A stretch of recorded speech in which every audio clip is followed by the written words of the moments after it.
আর যদি ভাবেন, মন দিয়ে শুনুন, যদি ভাবেন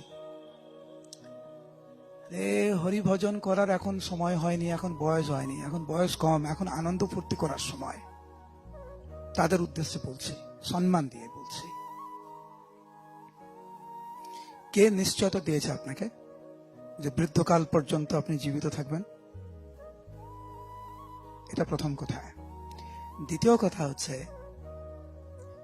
এই কথাটা এমন হলো, আমার পরম গুরুদেব ইসকনের প্রতিষ্ঠাতা আচার্য ছিল প্রভুপাদ উদাহরণ দিয়েছেন যে একজন ছাত্র যদি ভাবে সারাদিন সারা বছর পড়াশোনা করবে না, পরীক্ষার আগের দিন বই খুলে একদিন পড়াশোনা করে 1 ঘন্টা পরে পড়াশোনা করে পরীক্ষা পাস করে যাবো আমি, এটা যেরকম অবাস্তব কথা।